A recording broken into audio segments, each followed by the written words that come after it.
नमस्कार, यो हो समाचारमा स्वागत छ। म विक्रम श्रेष्ठ। नमस्कार, म दिपेश घिमिरे। सुरु गरौँ अहिलेसम्मका प्रमुख समाचारबाट।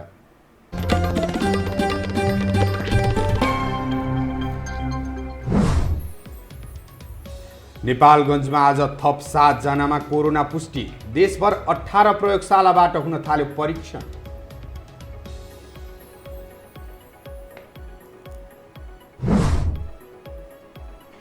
लकडाउन जारी रहे नागरिकमा असन्तुष्टि बढ्ने गृहमन्त्रीको तर्क। विदेशबाट फर्किनेको व्यवस्थापन चुनौतीपूर्ण रहेको परराष्ट्र मन्त्री गेवालीको भनाई। सत्तारूढ नेकपाको आन्तरिक विवाद मिलेको भनिए पनि व्यवहारमा देखिएन। दोस्रो तहका नेता नेतृत्वप्रति असन्तुष्ट।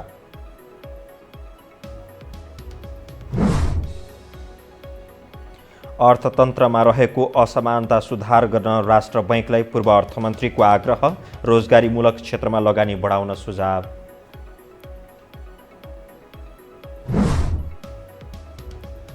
र कोरोना संक्रमणका कारण नाइजरका श्रम मन्त्री ओमारको निधन। देशभर 37 जनाको मृत्यु, आपतकाल जारी।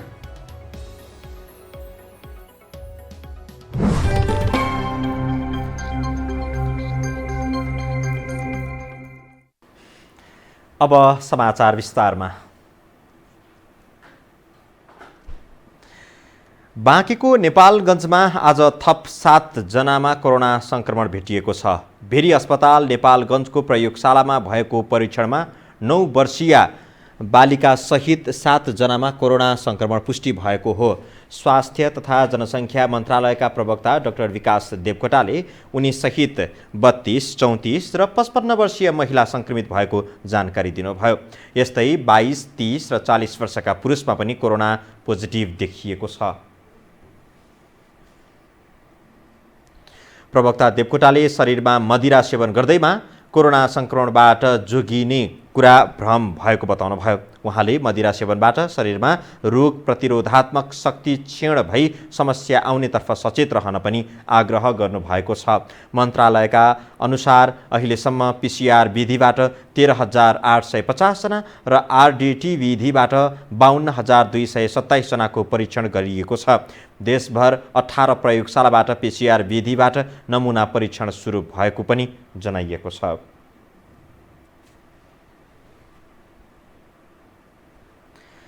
गृहमन्त्री रामबहादुर थापाले लकडाउन जारी रहे जनतामा असन्तुष्टि र आर्थिक सङ्कट बढ्ने बताउनु भएको छ। गृहमन्त्री थापाले लकडाउनका कारण विश्वमा आर्थिक मन्दीसँगै सामाजिक असन्तुष्टि र राजनैतिक सङ्कट पैदा भएकाले लकडाउन खुकुलो हुनुपर्ने बताउनुभयो। उहाँले उत्पादन र सेवाका क्षेत्रहरू निश्चित शर्त सहित खोल्न नसके कोरोनाभन्दा ठूलो सङ्कट पैदा हुने धारणा पनि राख्नुभयो। आर्थिक र राजनीतिक सङ्कट तथा सामाजिक असन्तुष्टि अन्त्य गर्न राष्ट्रिय एकता र राजनीतिक एकताको रणनीतिका साथ अघि बढ्नुपर्ने उहाँको भनाइ छ। राजनीतिक सङ्कट पनि क्रमशः एउटा विकास हुँदै गइरहेको हामी पाउँछौँ। त्यसैले अहिले सिङ्गो विश्व र त्यसमा नेपाल पनि यो तीनवटा सङ्कटको भुमरीमा घेर्दै गएको छ। त्यसै हामीले आज हाम्रो अगाडि चुनौती छ, यो सङ्कटलाई कसरी समाधान गर्ने, यो घेराबन्दीलाई कसरी तोड्ने भन्ने सन्दर्भमा जो रणनीति हामीले विकास गरेका छौँ। गृहमन्त्री थापाले बेरोजगारी, सहरबाट गाउँ फर्किने अभियान लगायतका समस्या आर्थिक सङ्कटका कारण बढिरहेको पनि बताउनु भएको छ। अब बाँकी समाचार। परराष्ट्र मन्त्री प्रदीप कुमार ग्यावालीले वैदेशिक रोजगारबाट फर्कने श्रमिकको व्यवस्थापनका लागि सरकार गम्भीर रहेको बताउनु भएको छ। संघीय संसद प्रतिनिधि सभा अन्तर्गतको उद्योग तथा वाणिज्य र श्रम तथा उपभोक्ता हित समितिको आजको बैठकमा मन्त्री ग्यावालीले कोरोनाका कारण देशभित्र उत्पन्न हुने बेरोजगारी र बाहिरबाट फर्कनेहरूको व्यवस्थापन चुनौतीपूर्ण भए पनि सरकारले योजनाबद्ध रूपमा काम गर्ने तयारी गरिरहेको बताउनुभयो। मन्त्री ग्यावालीले कोरोनाबाट सृजना भएको समस्याका लागि विदेशमा रहेका नेपाली दूतावाससँग नियमित जानकारी लिने र सम्बन्धित सरकारसँग पनि पहल भइराखेको बताउनुभयो। यसको हामीले दिनदिनै मोनिटरिङ गर्ने, दिनदिनै यसको आकलन गर्ने मात्रै हो। अहिले नै एकिन भन्न सक्ने अवस्था छैन। कति कम्पनीहरू टाट पल्टिन्छ। 2008बाट अमेरिकाबाट सुरु भएको युरोपका केही देशमा सीमित रहेको आर्थिक मन्दीबाट अहिलेसम्म संसार बिउतिन सकिरहेको छैन। नेपालबाट श्रमका लागि Bharat, Saudi Arabia, UAE, Qatar, Malaysia, दक्षिण कोरिया, जापान, साइप्रस, इजरायल लगायत देशमा रहेका नेपाली कोरोना महामारीका कारण समस्यामा परेका छन्। नेपाल कम्युनिस्ट पार्टी नेकपाको सचिवालय बैठकले पार्टीभित्रको आन्तरिक असहमति हटाएर सहमतिको प्रयास गरेको बताए पनि व्यवहाररत त्यस्तो देखिएको छैन। नेतृत्वले पार्टी सुदृढ बनाउनेमा पूर्ण सहमति भएको बताए पनि दोस्रो तहका नेताहरू भने नेतृत्वको काम कारबाहीप्रति त्यति सन्तुष्ट देखिएका छैनन्। एक रिपोर्ट। सत्तारूढ नेपाल कम्युनिस्ट पार्टी नेकपा नेतृत्वले आन्तरिक विवाद समाधान भएको दावी गरिरहँदा दोस्रो तहका नेताहरूले भने आफ्नै किताबमा उभिएर पक्ष र विपक्षका मत जाहेर गर्नमै व्यस्त छन्। गत आइतबार प्रधानमन्त्री निवास बालुवाटारमा बसेको हाइकमान्ड नेतृत्वले आत्मालोचना गर्नेदेखि पार्टी एकता सुदृढ बनाउने र स्थायी कमिटी बैठक बोलाउने निर्णय गरेको थियो। तर दोस्रो दर्जाका नेता भने विवाद समाधान भयो भन्नेमा विश्वस्त छैनन्। स्थायी कमिटीको बैठकमा सचिवालयले के गरेको भन्ने कुराको जानकारी स्थायी कमिटीमा भएपछि यसबारेमा मैले प्रतिक्रिया दिन सक्छु हैन। अहिले नै यो सबै कुरा चाहिँ समाधान भइसक्यो। मलाई लाग्छ एउटा सामान्य युद्ध विराम त भएको हुन सक्छ। युद्ध विराम भनेको समाधान होइन नि। समस्या जहाँको त्यही छ। समस्याको सम्बोधन फाइनल्ली नभएसम्म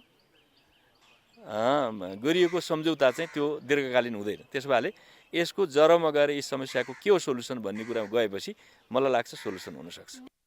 नेतृत्वले समयमा बैठक बोलाउन ढिलाइ गरेका कारण असहमति चुलिँदै गर्दा विभाजनको संकट देखा परेको उनीहरूको बुझाइ छ।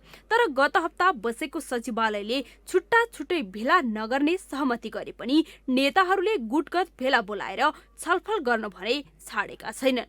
नेकपाका अध्यक्ष एवं प्रधानमन्त्री केपी ओलीले अध्यादेश फिर्ता लिएर सकारात्मक काम गरेको भए पनि पूर्ण सहमतिको वातावरण भने स्थायी कमिटी बैठकपछि मात्रै बन्ने नेताहरूको तर्क छ। अब सचिवालयको अस्तिको खास गरी 3टा निर्णय चाहिँ सकारात्मक नै छन्।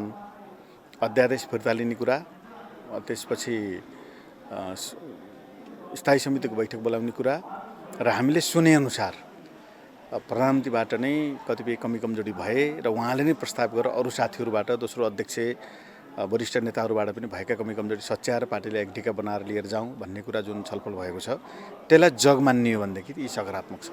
यसअघि नेकपाका अध्यक्षद्वय केपी ओली, पुष्पकमल दाहाल र वरिष्ठ नेता माधव नेपाल पक्षबीचको असन्तुष्टि र विवादले पार्टी विभाजनमा जाने आशंका चुलिएको थियो। पार्टी फुटे त्यसको असर हरेक नेतालाई पर्ने भएकाले अध्यक्ष ओलीको मात्रै आलोचना गरेर छुट्टै बैठक बोलाउनुको कुनै औचित्य नहुने ओली निकट नेताको बुझाइ छ। कोभिड विरुद्ध लडिरहेका छौँ, रोगलाई ठिक हुन दिनुहोस्, कसैले कुनै पद चाहिएको छ त्यो भने टक्राउँला के छ र तयार गरौँ मान्छे पनि भनिरहनु भएको छ भनेपछि प्रधानमन्त्रीले अरू केही प्राप्त गर्नु छैन भनेपछि उहाँले त के गुमाउनु छ र। यदि कम्युनिस्ट पार्टी तलमाथि पर्यो र यो सरकार तलमाथि रह्यो र अहिलेको राजनीति पद के भने त पहिलो कुरा मलाई लाग्छ नेकपाभित्र रहेका नेताहरूलाई, शीर्ष तहमा रहनुभएका नेताहरूलाई नै घाटा गर्छ। कोरोना संक्रमणको महामारीले विश्वव्यापी संकट फैलिरहेको समयमा समेत नेतृत्व शक्ति सङ्घर्षमा लाग्नु दुःखद भएको नेताहरूको भनाइ छ। साथै बुधबार बस्ने स्थायी कमिटी बैठकले विवाद टुङ्ग्याएर सहमतिको वातावरण देखा पर्नेमा नेताहरू आशावादी छन्। यो टेलिभिजनका लागि क्यामेरामा अजय मुक्तानका साथ कान्ति नेउपाने, काठमाडौँ। हामीसँग समाचार अझै बाँकी छन्, अहिलेलाई विश्राम।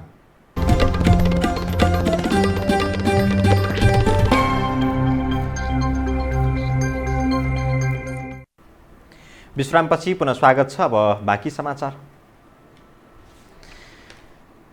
कोभिड-19 रोकथाम तथा नियन्त्रण उच्चस्तरीय समितिले लकडाउन पुनः 7 दिनदेखि 10 दिनसम्म थप गर्न मन्त्री परिषदलाई सुझाव दिएको छ। प्रधानमन्त्री केपी शर्मा ओलीको नेतृत्वमा बालुवाटारमा आज साँझ बसेको समितिको बैठकले लकडाउन 7 देखि 10 दिन थप्ने सुझाव दिने निर्णय गरेको हो। बैठकपछि मन्त्री परिषदका सचिव नारायण प्रसाद बिडारीले लकडाउन अन्त्य गर्ने वातावरण तयार नभइसकेको भन्दै निरन्तरता दिन सुझाव दिएको जानकारी दिनुभयो। बैठकले कोरोना भाइरसको नियन्त्रण तथा रोकथामका लागि सरकारले अहिले गरिरहेका कामहरू ठिक भएको निष्कर्ष पनि निकालेको छ। कोरोना भाइरसको नियन्त्रण तथा रोकथामका लागि सरकारले लगाएको लकडाउनको म्याद वैशाख 25 गते सकिँदैछ। वैशाख 25 पछि लागू हुने गरी 7 दिनदेखि 10 दिन म्याद थप गर्न सिफारिस गरिएको हो। संयुक्त राष्ट्रसङ्घ र विश्व स्वास्थ्य सङ्गठन WHO का नेपालस्थित प्रतिनिधिले उपप्रधान तथा रक्षा मन्त्री ईश्वर पोखरेलसँग भेटवार्ता गर्नुभएको छ। भेटमा राष्ट्रसङ्घका आवासीय प्रतिनिधि भ्यालेरी जुलियान र WHO का प्रतिनिधि डाक्टर जोस भ्यालेन्डरले कोरोना भाइरस नियन्त्रणका लागि नेपालले चालेका कदम र पछिल्लो अवस्थाका विषयमा जानकारी लिनुभएको छ। भेटमा कोरोना नियन्त्रण तथा रोकथाम उच्चस्तरीय समन्वय समितिका संयोजक तथा उपप्रधानमन्त्री पोखरेलले कोरोना नियन्त्रणका लागि सरकारले गरेको कामका बारेमा जानकारी गराउनु भएको थियो।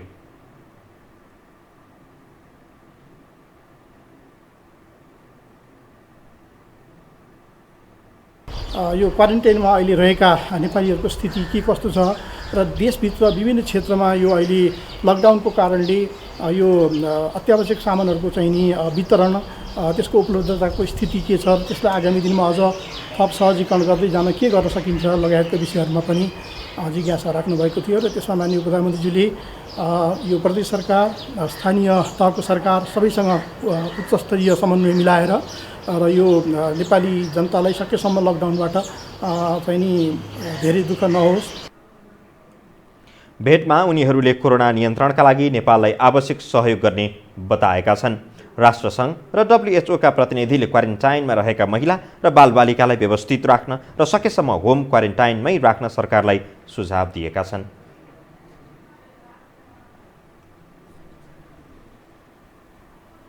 अब बाँकी समाचार। निजी तथा आवासीय विद्यालय अर्गनाइजेसन नेपाल पेप्सनले माध्यमिक शिक्षा परीक्षा SEE को ग्रेड निर्धारण आन्तरिक परीक्षाबाटै गर्न आग्रह गरेको छ। आज एक विज्ञप्ति जारी गर्दै पेप्सनले कोरोना महामारीले गर्दा तत्कालका लागि SEE परीक्षा सञ्चालन गर्ने अवस्था नभएकाले ग्रेड निर्धारण गरी आन्तरिक परीक्षाबाटै गर्न आग्रह गरेको हो। विद्यालयहरूले गरेका आन्तरिक मूल्याङ्कनलाई नै राष्ट्रिय परीक्षा बोर्डले प्रमाणीकरण गरी ग्रेड सिट र प्रमाणपत्र दिने व्यवस्था गर्न उपयुक्त हुने पेप्सनले ठहर गरेको छ। चैत पहिलो साताका लागि तय भएको SEE परीक्षा नोभेल कोरोना भाइरसका कारण अन्तिम समयमा स्थगित भएको थियो। लकडाउनका कारण विशेष गरी अस्पतालमा बसेका बिरामीका कुरुवाहरू बढी समस्यामा परेका छन्। नजिकै रहेका होटल तथा खाना खाने ठाउँ बन्द छन्। बिरामी कुरुवाहरूको यही अप्ठ्यारो परिस्थिति बुझेर सामुदायिक प्रहरी सेवा केन्द्र काठमाडौँको महाराजगञ्ज स्थित शाखाले गङ्गालाल हृदयरोग केन्द्र नजिक निशुल्क भोजनको व्यवस्था मिलाएको छ। एक रिपोर्ट। यी हुन् कञ्चनपुर शुक्लाफाटा नगरपालिकाका भूपेन्द्र साउद। उनी छोराको उपचार गराउन 25 दिन अघि काठमाडौँको बाँसबारी स्थित गङ्गालाल हृदयरोग केन्द्र आएका थिए। लकडाउनका कारण अस्पतालमा खाना समस्या भएपछि सुरुका दिनमा उनी कठिन अवस्थामा थिए। तर केही दिन पछि नै अस्पतालकै प्रवेशद्वारमा सामुदायिक सेवा केन्द्र महाराजगञ्जले बिरामी कुरुवाका लागि निशुल्क भोजनको व्यवस्था गरेपछि उनी 18 दिन यता यही खाना खाँदै आएका छन्। मम्मी छोरी म होइन 3 जनाको खाना अहिलेसम्म लगभग 18 दिन जति खाइसक्यो हामीले यहाँ खाना।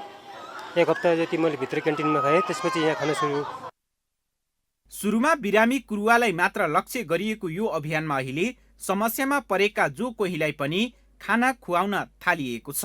ती मध्येका एक व्यक्ति हुन् सुदन तन्डुकार। खाना यहाँको राम्रो रहेछ है। अब त्यस्तो आउन पनि गाह्रो भएन, मलाई सजिलो रहेछ। सबैले हेल्प गर्नुभयो यहाँसम्म आउँदाखेरि पनि एकदमै राम्रो लाग्यो। सबैले सोधी होइन, जे मन लाग्छ त्यही खान पाइदो रहेछ। यहाँ साँझ बिहान गरेर दैनिक 300 जति व्यक्तिलाई खाना खुवाउने व्यवस्था मिलाइएको छ। बिहान दाल भात तरकारी र साँझ रोटी तरकारीको व्यवस्था गरिएको छ। कोरोना महामारी फैलिन नदिन सरसफाई र सामाजिक दूरी पालना गरिएको छ। यो कार्यलाई लकडाउन अवधिभर निरन्तरता दिने आयोजकले जानकारी दिएको छ। यो आज हाम्रो 18औं दिन हो हामीले सुरु गरेको। 18औं दिनदेखि हाम्रो कन्टिन्यू छ। यो लगभग 300 को हाराहारीमा खान्छ। अहिले 300 भन्दा बढी घटे होइन 300 काट्छ नै 350 को हाराहारीमा खान्छ डेली नै।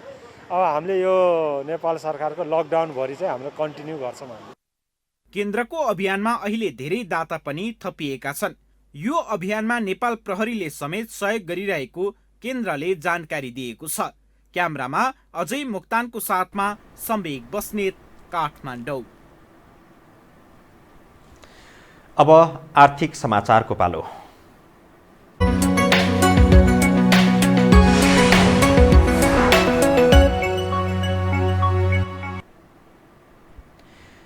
पूर्व अर्थमन्त्रीहरूले बैंकहरूले अर्थतन्त्रमा असमानता बढाएको भन्दै सुधार गर्न राष्ट्र बैंकलाई सुझाव दिएका छन्। राष्ट्र बैंकले भने अर्थतन्त्र सुरक्षित रहने र बैंक तथा वित्तीय क्षेत्रमा पनि असर नपर्ने गरी मौद्रिक नीति ल्याउने प्रतिबद्धता जनाएको छ। संसदको अर्थ समितिको बैठकमा पूर्व प्रधानमन्त्री डाक्टर बाबुराम भट्टराईले बैंक तथा वित्तीय संस्थाहरूले अर्थतन्त्रमा असमानता बढाएको भन्दै सुधार गर्न राष्ट्र बैंकलाई सुझाव दिए। बैंकहरूले गाउँदेखि शहरसम्म निक्षेप उठाउने र कर्जा शहरी क्षेत्र र सम्पन्न क्षेत्रमा मात्र प्रवाह गर्ने प्रवृत्तिले अर्थतन्त्रमा असमानता वृद्धि गरेको उनको भनाइ छ। भित्री ब्याङ्किङ सेक्टरले चाहिँ देशको चाहिँ एउटा असमान प्रकारको विकासमा क्षेत्रगत हिसाबले पनि र भौगोलिक हिसाबले पनि र वर्गीय हिसाबले पनि असमानता वृद्धि गर्नुतिर नै हाम्रो ब्याङ्किङ र वित्तीय क्षेत्र उद्यत छ। पूर्व अर्थमन्त्री सुरेन्द्र पाण्डेले कोरोना भाइरसको महामारीपछि विदेशबाट फर्किएर आउने युवालाई व्यवस्थापन गर्ने विषयमा पनि सोच्नुपर्ने धारणा राखे। उनले रेमिट्यान्समा आउने कमीले अर्थतन्त्रमा असर पार्ने र बेरोजगारी बढाउने तथ्यलाई ध्यान दिन आग्रह गरे। नयाँ उताबाट आउने रोजगारीबाट चाहिँ घुमेर या स्वदेशमै रोजगारी घुमेका मान्छेहरूलाई पनि सिड मनीमा चाहिँ हामी केही सपोर्ट गर्न सक्छौँ कि केही नयाँ चाहिँ न्यू बिजनेसमा इन्ट्री गर्नेहरूलाई सेल्फ स्वरोजगारहरूलाई भनिरहनु भएको छ। त्यसको स्वरोजगार फन्डिङ कसरी गर्नुहुन्छ, कति पैसाको हिसाब राख्नु भएको छ, त्यसको लागि कोष कति क्रिएट गर्न सक्नुहुन्छ। पूर्व अर्थमन्त्रीहरूको सुझाव सुनिसकेपछि नेपाल राष्ट्र बैंकका गभर्नर अधिकारीले बैंकहरूले समान महत्त्वका साथ लगानी गरिरहेको प्रतिक्रिया दिए। उनले 5 करोड भन्दा माथिका ऋणीहरू 36% र 50 लाख भन्दा कमका ऋणी 34% रहेको जानकारी दिए। वित्तीय स्रोतलाई बढीभन्दा बढी उत्पादनशील एवं रोजगारी सिर्जना गर्ने क्षेत्रमै परिचालन गर्ने उनको भनाइ छ। हामीले सरसर्ती हेर्दा चाहिँ अब नेक्स्ट इयरलाई हामीलाई प्रिपरेसन प्रवाहमा ठुलो प्रेसर पर्दैछ। पर्यटन आय अलमोस्ट हामीले आश गर्न सक्दैनौँ। त्यसै गरी वैदेशिक लगानी थप लगानी हामी आश गर्न सक्दैनौँ। सँगसँगै नेपालबाट बाहिर एक्सपोर्ट भन्ने कुरो पनि आउने वर्ष चाहिँ एकदमै नोमिनल हुन्छ। गभर्नर अधिकारीले अर्थतन्त्रको पनि सुरक्षा हुने र बैंक तथा वित्तीय क्षेत्रमा पनि असर नपर्ने गरी मौद्रिक नीति ल्याउने प्रतिबद्धता जनाए। कोरोना प्रभावित क्षेत्रमा प्रवाह भएको ऋणको ब्याज र किस्ता तिर्ने समय पछि सार्ने र अति प्रभावित क्षेत्रमा ब्याज दर कम गर्ने नीति लिएको दावी गरे। हामीसँग अन्तर्राष्ट्रिय र खेल समाचार बाँकी नै छ। अहिलेलाई विश्राम।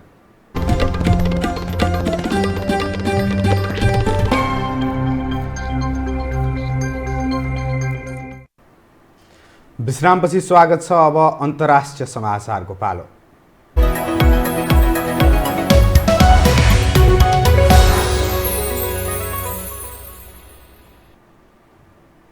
कोरोना भाइरस संक्रमणबाट नाइजरका श्रम तथा रोजगार मन्त्री मोहम्मद बिन ओमारको निधन भएको छ। सरकारी टेलिभिजनले कोरोना भाइरसका कारण अफ्रिकी मुलुक नाइजरका श्रम मन्त्री ओमारको निधन भएको घोषणा गरेको हो। सत्तारूढ सोसल डेमोक्रेटिक पार्टी पीएसडीले राजधानी नियामेमा उपचारकै क्रममा 55 वर्षीय बेन ओमारको आइतबार निधन भएको जनाएको छ। नाइजरका राष्ट्रपति मोहम्मद इसोफूले बेन ओमारको निधनबाट आफू अत्यन्त दुखित भएको बताएका छन्। नाइजरमा हालसम्म 755 जनामा कोरोना संक्रमण हुनुका साथै 37 जनाको मृत्यु भएको छ भने 534 जना उपचारपछि घर फर्किएका छन्। नाइजरमा हाल आपतकालीन स्थिति घोषणा गर्नुका साथै यसका सीमा, धार्मिक स्थल तथा विद्यालय सबै बन्द गरिएका छन्।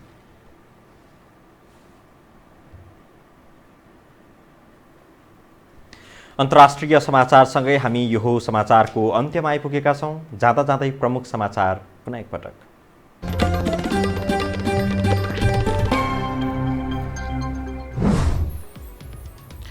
नेपालगञ्जमा आज थप 7 जनामा कोरोना पुष्टि। देशभर 18 प्रयोगशालाबाट हुन थाल्यो परीक्षण।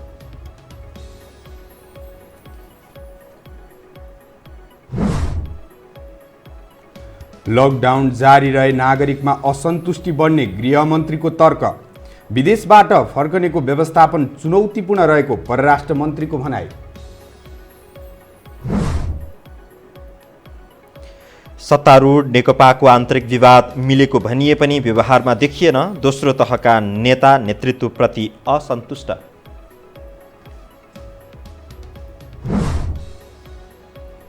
अर्थतन्त्रमा रहेको असमानता सुधार गर्न राष्ट्र बैंकलाई पूर्व अर्थमन्त्रीको आग्रह। रोजगारीमूलक क्षेत्रमा लगानी बढाउन सुझाव।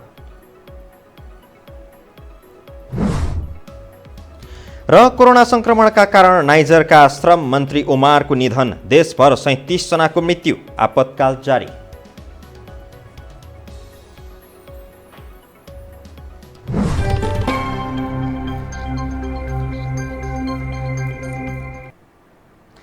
हवस् त यो समाचार अहिलेलाई सकियो। समाचार बुलेटिनका साथै यो टेलिभिजनका सम्पूर्ण कार्यक्रम यो खबर.com, युट्युब र फेसबुकमा पनि पढ्न र हेर्न सक्नुहुनेछ। मोबाइलमा यो टिभी एप डाउनलोड गरी हामीलाई प्रत्यक्ष हेर्न सक्नुहुनेछ। तथ्यसहितको निष्पक्ष समाचारका लागि यो टेलिभिजन हेर्दै गर्नुहोला। नमस्कार।